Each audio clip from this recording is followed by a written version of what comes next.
ஒரு அழகான காலை. அந்தச் சிறுமி கடற்கரையில் நடந்தாள். அவளுடைய கண்கள் கடல் மணலில் ஒளிரும் ஒரு சிறிய சங்கு மீது விழுந்தன. அவள் அந்த சங்கத்தை எடுத்து காதுக்கு வைத்தபோதுதான் ஓர் அதிசயமான இசை கேட்டது. அது ஒரு சாதாரண சங்கு இல்லை, அது மாய சங்கு. அடுத்த நிமிடம் ஒரு மெல்லிய ஒளி அவளைச் சுற்றியது. கண் இமைக்கும் நேரத்திலே அவள் கடலின் கீழே இருந்த ஒரு வித்தியாசமான உலகத்தில் நுழைந்திருந்தாள். அங்கே கடலின் கீழோர் ராஜ்யம். நீலமுத்து போன்ற பாறைகள், மினுமினுக்கும் பவளங்கள் எல்லாமே ஒளிர்ந்து கொண்டிருந்தன. அந்த ராஜ்யத்தை காக்கும் காவலர்கள் கடல் மயில்கள். அவர்களின் வால் வானவில் நிறங்களில் ஒளிர்ந்தது. அவர்கள் மெதுவாக மிதந்து செல்லும் போதெல்லாம் ஒரு இசை போல் அமைதியான ஓசை எழுந்தது.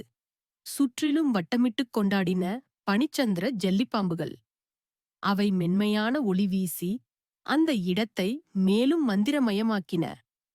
மீன்கள் பலவிதமாக மிதந்தன. சில பறவைகளைப் போல் பறந்தன, சில ஒளிப்படலமாக வெளிச்சமாயிருந்தன. அந்தக் காட்சிகள் அனைத்தும் ஒரு கனவு போலவே இருந்தது.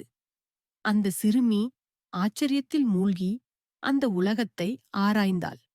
பாறைகளின் இடையே விளையாடினாள். கடல் பூக்கள் மீது விழுந்த துளிகளை தொட்டுப் பார்த்தாள். இது ஒரு சாதாரண பயணமில்லை, இது ஒரு கற்பனைப் பயணம்.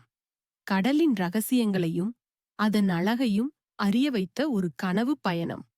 சற்று நேரத்தில் அந்த சங்கு மீண்டும் ஒலிக்கத் தொடங்கியது.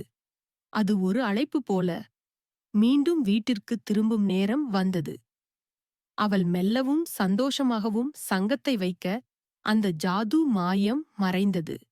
ஆனால் அந்த நினைவுகள் அவளுடன் என்றும் இருந்து கொண்டன.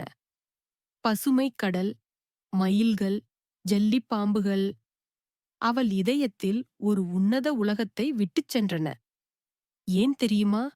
சிறிய கற்பனை ஒரு பெரிய உலகத்தை கண்டடைய உதவும். அதுவே ஒரு குழந்தையின் மந்திர சக்தி.